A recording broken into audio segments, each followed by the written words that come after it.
يا أيها الذين آمنوا إذا نودي للصلاة من يوم الجمعة فاسعوا إلى ذكر الله وذروا البيع ذلكم خير لكم إن كنتم تعلمون. Yuk belanja di Tarbiyah Sunnah Mart. Dengan belanja di Tarbiyah Sunnah Mart, Anda turut berpartisipasi dalam dakwah yang diselenggarakan YTS.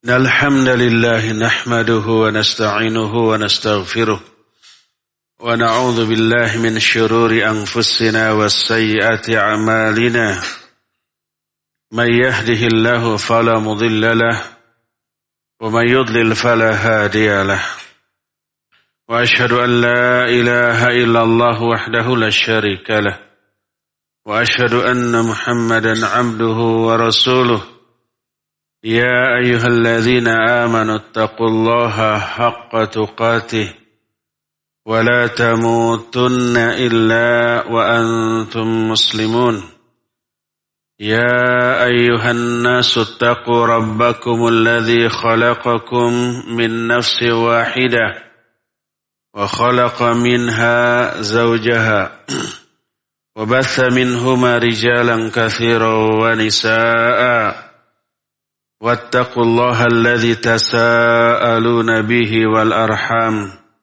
إن الله كان عليكم رقيبا يا أيها الذين آمنوا اتقوا الله وقولوا قولا سديدا يصلح لكم أعمالكم ويغفر لكم ذنوبكم ومن يطع الله ورسوله فقد فاز فوزا عظيما أما بعد فإن أصدق الحديث كتاب الله وخير الهدي هدي محمد صلى الله عليه وآله وسلم وشر الأمور محدثاتها وكل محدثة بدعة وكل بدعة ضلالة وكل ضلالة في النار.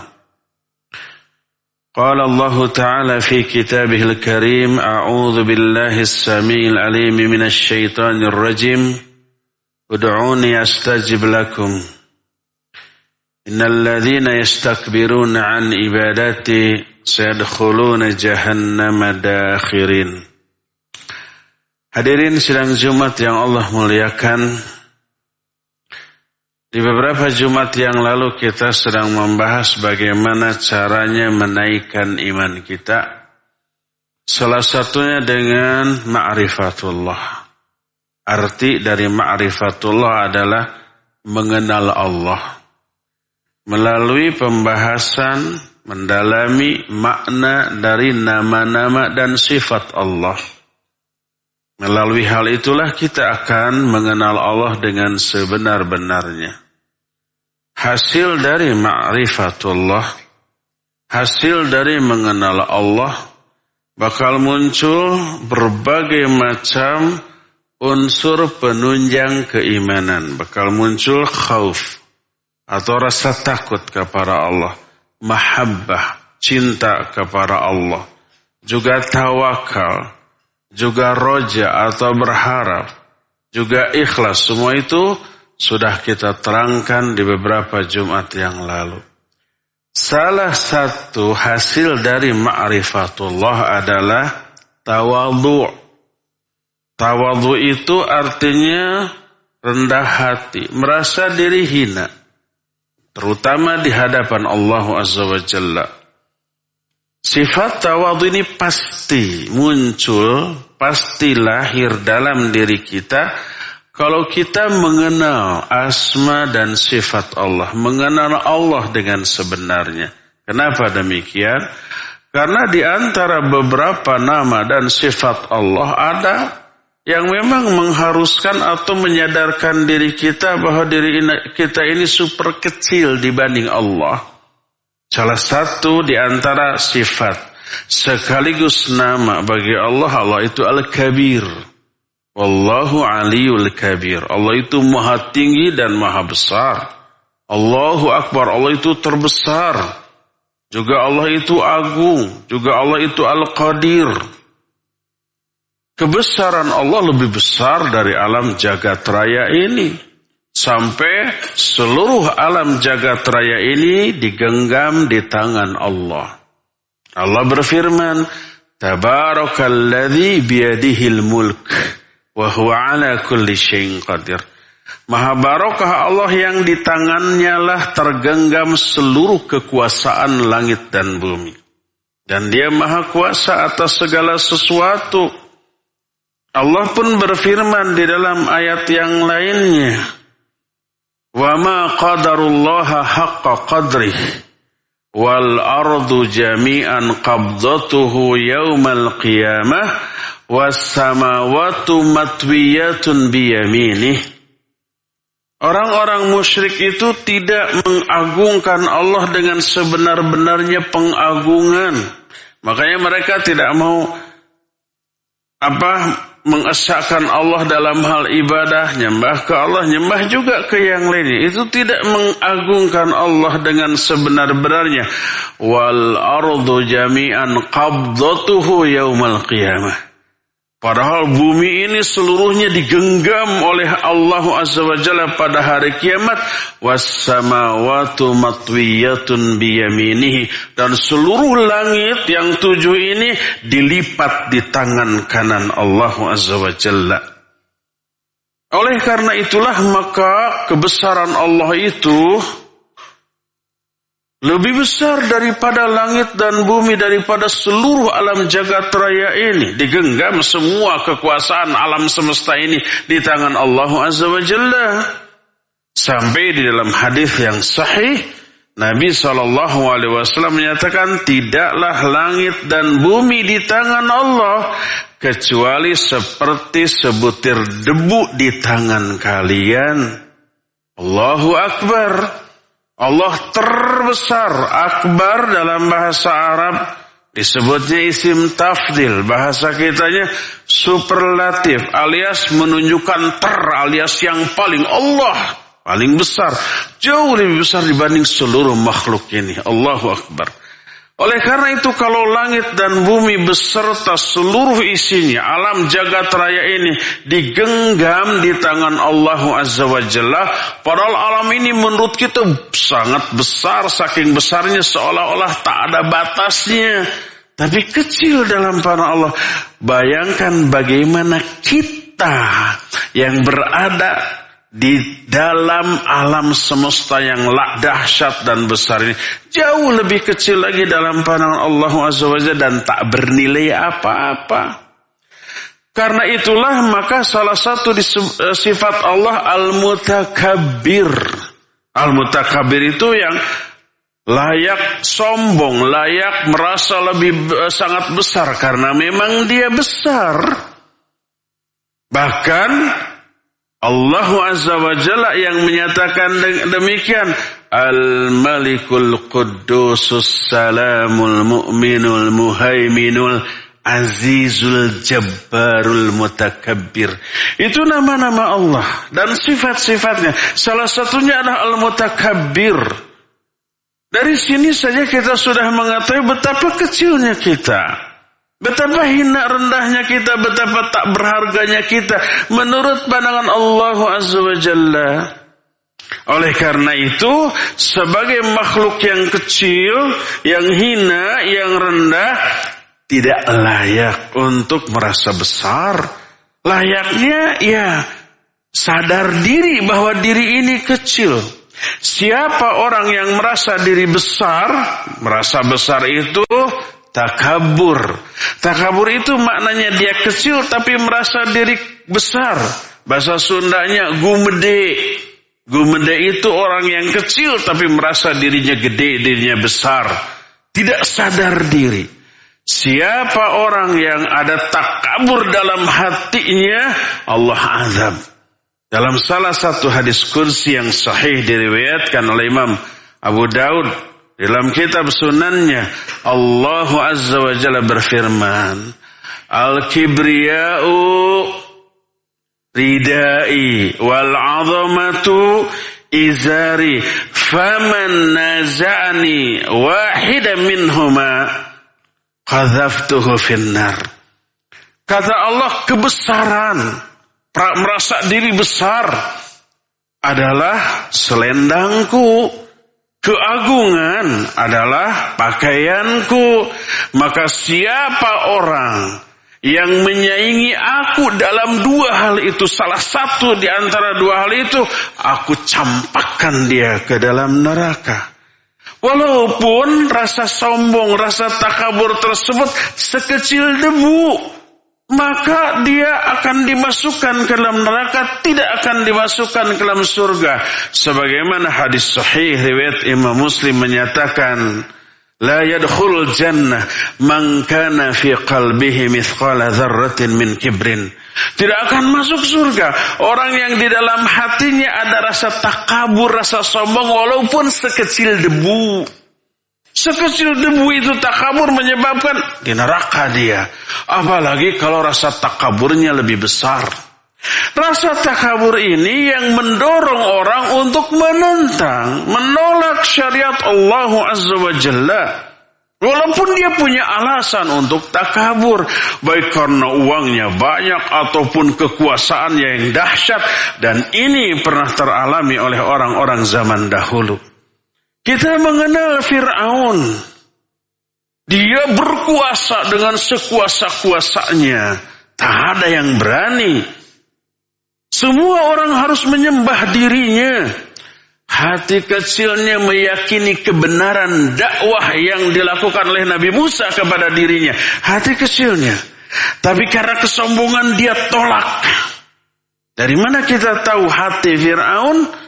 Bukankah kita tidak tahu hati orang? Dari Allah yang maha mengetahui hati setiap hamba.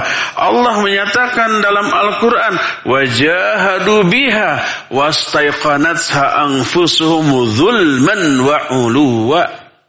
Fir'aun dan bala tentaranya ini meyakini kebenaran dakwah Nabi Musa. Tapi dia menolak. Mereka menolak. Wajahadu biha. Mereka menolak dakwah ini. Wastaiqanatha anfusuhum. Padahal hati-hati mereka meyakini kebenarannya. Kenapa? Zulman wa uluwa. Karena zalim dan merasa tinggi. Takabur, sombong dengan kekuasaannya. Fir'aun punya alasan untuk merasa besar karena dia penguasa, raja. Demikian juga dulu Raja Namrud yang pernah membakar Nabiullah Ibrahim alaihissalatu wassalam.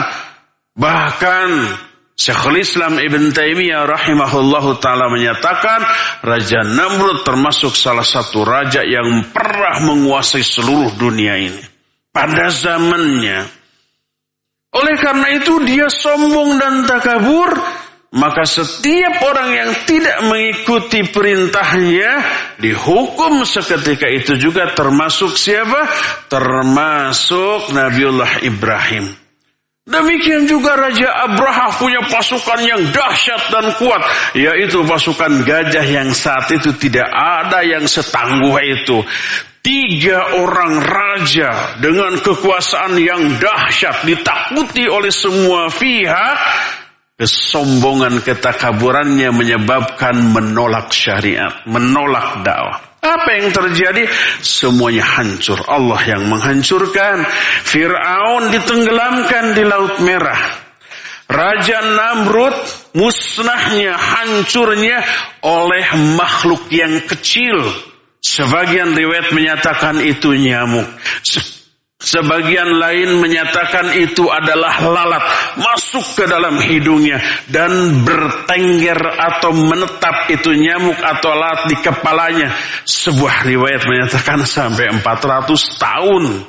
Karena sebelumnya Raja Namrud berkuasa sampai 400 tahun, maka lalat atau nyamuk itu pun menetap di kepalanya menyiksa selama itu pula, selama 400 tahun pula. Orang-orang zaman dahulu panjang-panjang usianya. Sampai saking sakitnya dia memukul-mukulkan besi ke kepalanya untuk mengusir rasa sakit. Dan sampai matinya. Demikian semua orang yang pernah memiliki kekuasaan besar. Karena itulah mereka sombong. Dihancurkan oleh Allah Azza wa Jalla dengan cara yang sangat tragis. Makanya ini yang Allah maksudkan. Al-kibriya'u ridai wal 'azamatu izari faman naza'ani wahidan minhuma qadhaftuhu finnar. Rasa sombong itu adalah pakaianku atau selendangku. Keagungan itu pakaianku. Siapa orang yang menyaingi aku dalam salah satu saja di antara dua sifat ini, aku hancurkan mereka, aku lemparkan mereka ke dalam api neraka. Ini pula yang menyebabkan iblis laknatullahi alaih diusir oleh Allah Azza wa Jalla dari surga. Ini yang menyebabkan iblis menolak, disuruh sujud kepada Adam alaihissalatu wassalam. Bukan sujud menyembah, tapi menghormat. Wa idh qulna lil malaikati isjudu li Adam fasajadu illa iblis aba wastakbara wa kana minal kafirin.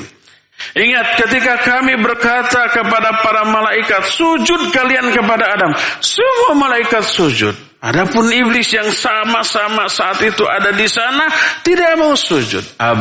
Dia enggan. Dia menolak perintah itu. Wastakbaru, karena dia takabur, merasa diri besar. Wa kana minal kafirin, makanya dia itu masuk ke dalam golongan makhluk-makhluk yang kafir. Makanya ketika Rasul sallallahu alaihi wasallam menyatakan orang yang di dalam hatinya ada sombong, ada takabur walaupun sekecil debu, dia enggak akan masuk surga. Para sahabat kemudian menyatakan, ya Rasulullah, innar rajula yuhibbu ayyakuna thawbahu husnan wa na'lahu husnan.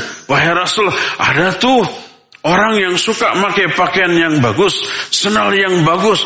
Itu sombong bukan tuh? Apa kata Nabi sallallahu alaihi wasallam? Innallaha jamilun yuhibbul jamal. Itu enggak sombong. Allah itu indah dan sangat menyukai keindahan. Al-kibru batul haq wa ghamtunas. Takabur itu nolak kebenaran, nolak dakwah, nolak nasihat dan meremehkan manusia. Ketakaburan menyebabkan melahirkan dua hal ini. Kebenaran ditolak karena gengsi, karena malu, karena merasa diri tinggi, dan meremehkan, menghinakan orang lain. Itu takabur.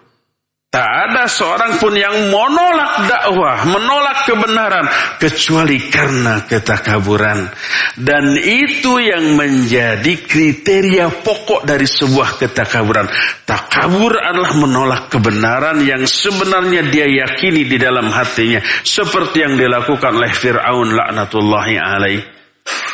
Berdasarkan hal itulah, maka kita sudah memperoleh banyak contoh. 3 raja yang luar biasa dahsyatnya yang tadi diceritakan. Termasuk iblis laknatullahi alaih. Dia takabur lalu menolak perintah Allah. Lalu terusirlah dia dari surga yang hanya diperuntukkan bagi orang-orang yang bertawadhu. Oleh karena itulah maka Allah menyatakan, innalladzina yastakbiruna an ibadati sayadkhuluna jahannama khadakhirin. Sesungguhnya orang-orang yang bertakabur sehingga tidak mau beribadah kepadaku, dia akan masuk ke dalam neraka jahanam dalam keadaan terhina. Inilah keterangan Allah. Siapa yang takabur, menyerupai atau menyaingi sifat Allah Azza wa Jalla, dahsyat sekali azab dan sanksi yang akan diterimanya. Menyadari hal ini, seorang yang kenal dengan Allah melalui sifatnya Al-Kabir atau Al-Akbar atau Al-Mutakabbir, pastilah dia akan sadar diri. Tidak layak kita sombong. Tidak layak kita merasa tinggi, merasa besar, merasa sangat mulia.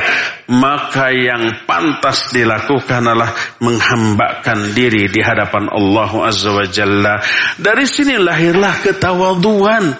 Kita nggak layak sombong, nggak layak merasa besar, nggak layak merasa tinggi. Walaupun berkuasa, walaupun uang banyak, walaupun populer, walaupun berpangkat tinggi, pada hakikatnya kita tetap rendah, kita tetap hina, kita tetap kecil di hadapan Allah Azza wa Jalla.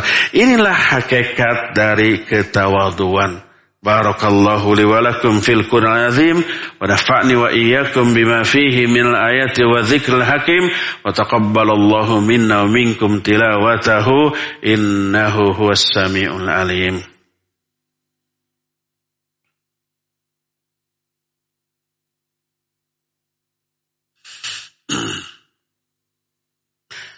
Alhamdulillahilladzi arsala rasulahu bil huda wa dinil haqq liyudhhirahu 'alad dini kullihi walau karihal musyrikun. Wa asyhadu an la ilaha illallah wahdahu la syarikalah iqraran bihi wa tauhidan wa asyhadu anna Muhammadan 'abduhu wa rasuluh sallallahu alaihi wa ala alihi wa ashabihi wa sallama tasliman mazida wa ba'd.